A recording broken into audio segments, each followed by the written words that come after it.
مجھے ایک شخص نے کال کی اور اس نے کہا کہ شاہ صاحب آپ اس حوالے سے کیا کہتے ہیں؟ تو میں نے برجستہ جو جملہ بولا، میں نے کہا جی دو کتے ہیں لڑ پڑے ہیں، جو بچ جائے گا اس کو ہم دیکھ لیں گے۔ یہ کچھ دنوں سے یہ جنگ جاری ہے ایران اور اسرائیل کی، لیکن ہم نے اس کے اوپر اپنا کوئی موقف نہیں دیا، بلکہ ہم انجوائے کر رہے ہیں، ہم بڑے خوش ہیں کہ دیکھو اسرائیل کو جو اس نے فلسطینیوں پر ظلم کیا، اب اللہ تبارک و تعالیٰ نے ایک ظالم کو دوسرے ظالم پر مسلط کر دیا ہے۔ اور حدیث پاک میں، صحیح بخاری شریف کی حدیث پاک ہے، حضور سرور کونین صلی اللہ تعالی وسلم فرماتے ہیں، جس کا مفہوم ہے کہ اللہ تبارک و تعالیٰ کبھی اپنے دین کا کام فاسق و فاجر سے یعنی بدکار شخص سے بھی لے لیتا ہے، اور کوئی شخص یہ کہے کہ میں پہلے ظالم کے ساتھ ہوں یا کہے کہ میں دوسرے ظالم کے ساتھ ہوں، تو مجھے بتائیں کیا وہ بندہ درست بات کرتا ہے؟ یقیناً وہ بندہ درست بات نہیں کرتا کہ نہ ہم اس ظالم کے ساتھ ہیں نہ ہم اس ظالم کے ساتھ ہیں، بلکہ ہمیں وہاں پر ٹھہر کر ان دونوں ظالموں کا آپس میں لڑنے کا مزہ لینا چاہیے۔ ہمیں خوش ہونا چاہیے کہ دونوں ظالم ہیں، ہمیں جو ہے وہ اپنی توانائی صرف نہیں کرنی پڑی، یہ آپس میں ہی لڑ بڑھ کر مر جائیں گے۔ تو اب کیا اس دین کے کام کرنے پر اس فاسق و فاجر کی تعریف کی جائے گی، اس کے ساتھ اظہار یکجہتی کیا جائے گا؟ ہرگز نہیں، کیونکہ وہ اپنی جگہ فاسق ہے، فاجر ہے، بدکار ہے، اس کی بدکاری، اس کے فسق و فجور کی وجہ سے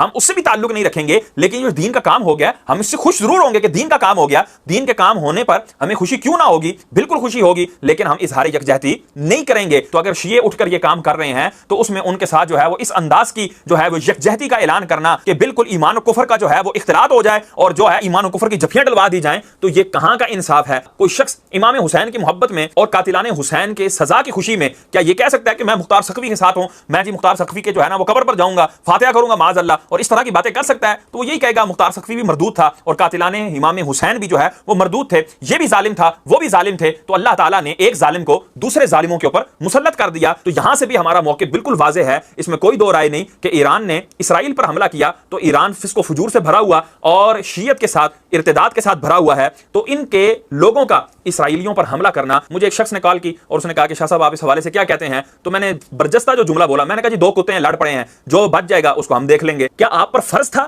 کہ آپ جب بھی دو بندوں کی لڑائی ہوگی، جب بھی دو ملکوں کی لڑائی ہوگی، تو آپ پر لازم ہے کہ آپ کسی نہ کسی ایک کا ساتھ دیں ہی دیں؟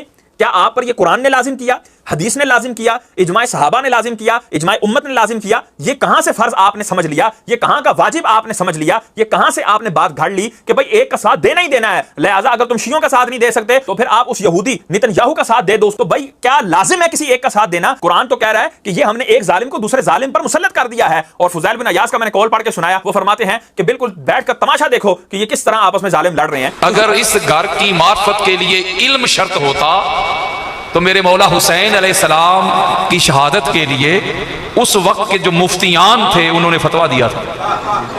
اس کا مطلب ہے اس گھر کو ماننے کے لیے علم بھی شرط نہیں، اس گھر کی معرفت کے لیے عہدہ منصب بھی شرط نہیں، اس گھر کی معرفت کے لیے پہچان کے لیے کوئی بزرگی بھی شرط نہیں، کوئی مذہب بھی شرط نہیں، کوئی مسلک بھی شرط نہیں۔ جو اس گھر کی معرفت کے لیے آقا علیہ السلام نے ارشاد فرمائے ہیں میرے اور آپ کے پیارے آقا نے، جن کا ہم کلمہ پڑھتے ہیں، کوئی شیعہ ہے، کوئی سنی ہے، کوئی الحدیث ہے، کوئی دیوبند ہے، جو تاجدار کائنات کا کلمہ پڑھتے ہو، حضور علیہ السلام نے مختلف مقامات پر مختلف احادیث میں اس گھر کی معرفت کی فقط ایک ہی پہچان بیان کی ہے، ایک ہی صرف۔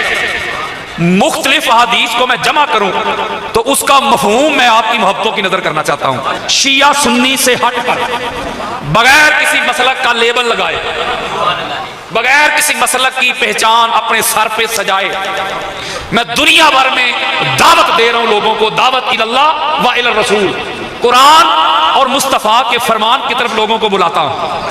اس لیے ہم نے اس گھر کو مسلکی جنگ بنا دیا، ہم نے ان کو شیعہ اور سنی میں مقید کرنے کی ناکام کوشش کی ہے، یہ جسارت کی ہے۔ 50 سے زائد احادیث کا مفہوم ہے میرے بزرگوں، میرے دوستوں، میرے بیٹوں، میری بیٹیوں، میری بازیوں، میرے آقا نے اس گھر کو ماننے کے لیے شیعہ ہونا شرط نہیں لگائی، سنی ہونا بھی ضروری نہیں، اہل حدیث ہونا بھی ضروری نہیں، دیوبند ہونا بھی ضروری نہیں، حاجی صاحب ہونا بھی ضروری نہیں، علامہ مفتی ہونا بھی ضروری نہیں، صاحب علم و دانش ہونا بھی ضروری نہیں، کوئی بہت بڑا عہدہ منصب بھی ضروری نہیں۔ اس گھر کو ماننے کی، اس گھر کی معرفت کی، اس گھر کی پہچان کی ایک ہی ریزن ہے، وجہ ہے، ایک ہی صفت ہے، ایک ہی خصلت ہے جس میں یہ پائی جائے۔ اس کا مذہب نہ تلاش کرو، اس کا مسلک نہ تلاش کرو، اس کا عہدہ نہ تلاش کرو۔ کیا میرے آقا نے فرمایا میری اہل بیت کو ماننے کی ایک ہی شرط ہے؟ جی آقا، میرے آقا نے فرمایا ماں کا نیک ہونا ضروری ہے، باپ کا ایک ہونا ضروری ہے۔ یہ حدیث مصطفیٰ ہے. ماں کا کردار نیک ہونا, ہوئے ہوئے ہوئے نہیں سمجھے یار, ذرا جاگنا ہے آپ نے. ماں کا کردار نیک ہو تو اولاد میں محبت اہل بیت ٹرانسفر ہوتی ہے. میں اور جملہ کہتا ہوں, او بھائیا مولوی جی, محبت اہل بیت وہ باپ کی وراثت نہیں, یہ ماں کی طہارت ہے. اس کا مطلب ہے جس کے دل میں, جس کے سینے میں, جس کے قلب میں, جس کے فواد میں اہل بیت کی محبت نہیں نا, اہل بیت کی تعظیم نہیں نا, توقیر نہیں نا, ادب نہیں, احترام نہیں, تو وہ لڑائی جھگڑے نہ کرے, جا کے ماں سے سوال کرے. ان کو شیعہ سنی سے نکالو. ہم نے ان کو شیعہ سنی میں مقید کرنے کی کوشش کیا. خدا کے بندو, ان کی محبت شیعت نہیں, ان کی محبت سنیت نہیں, ان کی محبت دیوبندیت نہیں, ان کی محبت وہابیت نہیں, ان کی محبت تو ایمانیت ہے. کوئی اہل بیت سے منہ موڑ کے, کوئی اہل بیت سے تعلق توڑ کے مجھے اپنا مسلمان تو نہ ثابت کر دے. میں ایک جملہ کہنے لگا ہوں, جب یہ حضور علیہ السلام نے پہچان دے دی ہمیں جن کا کلمہ پڑھتے ہیں, حضور نے فرما دیا میری اہل بیت کو نیک ماں کی اولاد مانتی ہے. بولے یار وہ حدیث ہے یار. اس کا مطلب ہے جب یہ حدیث آ گئی تو اب جس نے اہل بیت کو نہیں نہ مانا, اور یارو ذرا شجرے تو کھول لو. بخاری, مسلم, ابو داؤد, نسائی, ترمذی, حاکم, قسطلانی, اسقلانی, سیوطی, بہقی, طبرانی, قاضی عیاض, ابن حجر مکی, ابو حنیفہ, شافعی, احمد بن حنبل, مالک. حدیث کی دنیا کی, تاریخ کی دنیا کی کوئی کتاب لے کے آؤ میرے سامنے, اہل بیت کے منکر, اہل بیت کے دشمن, ان کے شجرے کھولو, ان کے خاندان کا پتہ کرو. جس نے اہل بیت کو نہیں نہ مانا, نہ ماں ایک تھی نہ باپ ایک تھا. حضور نے فرمایا اپنے مذہب کے مطابق میری مسجد میں عبادت کرو. تو ادھر یار لوگ کہتے ہیں شیعہ کا جنازہ پڑھیے تو نکاح ٹوٹ جاتا ہے, تو کہتے ہیں ہم دائی ہیں رسول اللہ کے. میرے دوست احباب جو شیعہ بھائی ہیں وہ کئی جگہوں پہ جاتے ہیں ہمارے ساتھ اہل سنت کے, وہ جو جنازہ پڑھتے, چونکہ یہ جو شیعہ اور سنی ہے نا, یہ دونوں ایک دوسرے کے قریب ہیں, جان ہیں. بعض شیعہ کے جو ہیں وہ ننیال اہل سنت ہیں, بعض کے ددیال اہل سنت. جاگو یار ذرا, میں غلط کہہ رہا ہوں. تو وہ رشتہ داریاں ہوتی ہیں, وہ جانا ہوتا ہے غمی میں, خوشی میں. تو پھر وہ جب کال کرتے مجھے کہ ادھر گئے تھے تو مولوی صاحب نے یہ اعلان کر دیا ادھر.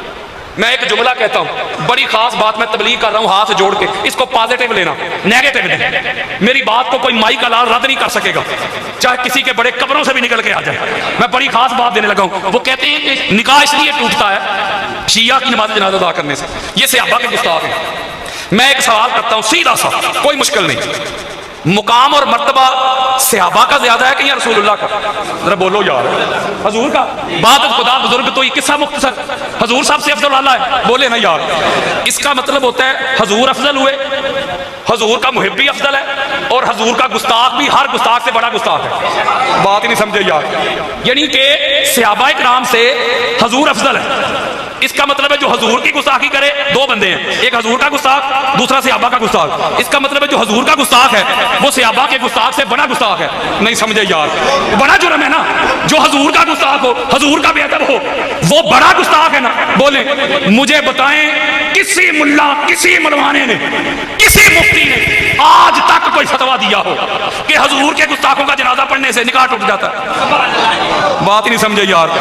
ایسے ایسے گستاخ ہیں, میں نام نہیں لے رہا کسی مسلک کا, ایسے ایسے گستاخ حضور کے بارے میں انہوں نے گستاخی کی ہوئی, اللہ معاف کرے میں وہ گستاخی آپ کو سنا نہیں سکتا. تو گستاخوں کے جنازے بھی جائز, حضور کے, حضور کے بے ادبوں کے جنازے بھی جائز, کھانے بھی جائز, شادی بیاہ بھی جائز, لنگر بھی جائز, مال بھی جائز, فنڈ بھی جائز, سارا کچھ جائز ہے. اس کا مطلب ہے ادھر مسئلہ گستاخی نہ نہیں, گل وچ ہو رہے, پیڑا ہو تے پھٹیاں ہو رہے, گل وچ ہو رہے. اگر حقائق بیان کرنا گستاخی اور بے ادبی ہے تو قرآن کھولیں, قرآن کے بارے میں کیا فیصلہ ہے. میں قرآن کھول کے لاؤ, سورہ احزاب پڑھو, سورہ انفال پڑھو, ترجمے کے ساتھ پڑھ لینا, جا کے سمجھ آ جائے گی کہ اللہ نے کس طرح حقائق بیان کیے. اگر حقائق بیان کرنے سے کوئی گستاخ ہو جاتا ہے تو لگاؤ پھر اللہ پہ فتویٰ. اللہ نے ایسے کھول کھول کے حقائق بیان کر دیے. اس لیے اس ٹھیکیداری سے نکلو, اس ٹھیکیداری سے نکلو. میں نے ایسے بندے بھی دیکھے ہیں واللہ باللہ تعالیٰ, کوئی بندہ مسجد میں آ جائے تو مسجد کو واش کرواتے ہیں. یہ ہے حضور علیہ السلام کا دین یار. میرے آقا علیہ السلام نے جس طرح دین کی دعوت دی ہے اس طرح دعوت دی ہے, نفرتیں پھیلائی ہیں. میرے آقا نے اپنا انڈیویجول کردار پیش کیا ہے. آقا علیہ السلام نے اپنی ذات کو پیش کیا ہے. 40 سال اس معاشرے میں, اس سوسائٹی میں گزارے, دشمن بڑے سے بڑا دشمن بھی صادق اور امین کہہ رہا ہے. اس لیے اگر ہم خود کو رسول اللہ کے غلام کہیں تو یار اس طرح کی باتیں کریں. اس گھر کو کسی مسلک کے ساتھ نہ جوڑو. ان کے بغیر کوئی بندہ صاحب ایمان نہیں ہو سکتا. مجھے جو سمجھ آئی ہے نا، ساری رات میں نے کتب حدیث کا مطالعہ کیا ہے، اس میں گوتے لگائے ہیں، میں نے جام پی ہیں حضور کے فرمان کے. مجھے جو سمجھ آئی ہے یہ جو کچھ ہو رہا ہے نا، یہ فقط شیعہ کی ضد میں ہو رہا ہے. نہیں بات سمجھے؟ شیعہ کی ضد میں یار لوگ اپنے ایمان کا بیڑا گرک کر رہے ہیں. شیعہ کی ضد میں. وہ اللہ کے بندو، اس گھر کو شیعت کے ساتھ نہ جوڑو، اس گھر کو شیعت کے ساتھ منسوب نہ کرو. آپ اہل سنت کے محدثین کو پڑھیں، مفسرین کو پڑھیں، مجددین کو پڑھیں، مورخین کو پڑھیں. بلکہ سنی ہوتا ہی وہ ہے جس کے دل میں بھی حسین ہو، جس کی زبان پہ بھی حسین ہو. میں ہاتھ جوڑ کے آپ کو کہتا ہوں، سنیت سے بڑھ کر اہل بیت سے محبت کرنے والا کوئی نہیں. اگر کوئی آپ کو نام نہاد سو کارڈ کوئی سنیت کا ٹھیکیدار ملے اور محبت اہل بیت نہ ملے تو یہ نہ سوچنا کہ سنیت یہ کرتی ہے، وہ اس بندے کا کردار ہے. آپ نے سنیت کے بارے میں رائے قائم کرنی ہو تو سنیت کو پڑھنا. میرا کوئی شیعہ بھائی کھڑا ہو جائے گا، یعنی کہ وہ نارمل شیعہ نہیں، ایکسٹریم والا شیعہ، ایکسٹریم والا کٹر شیعہ پہ میرا بھائی کھڑا ہو جائے ادھر، وہ مجھے اپنا مسلک بتائے شیعہ، میں اس کا مسلک ابھی اہل سنت کی کتابوں سے ابھی دکھاتا ہوں. بات نہیں سمجھے؟ اس کا مطلب ہے خرابی پھر سنیت میں تو نہیں نا.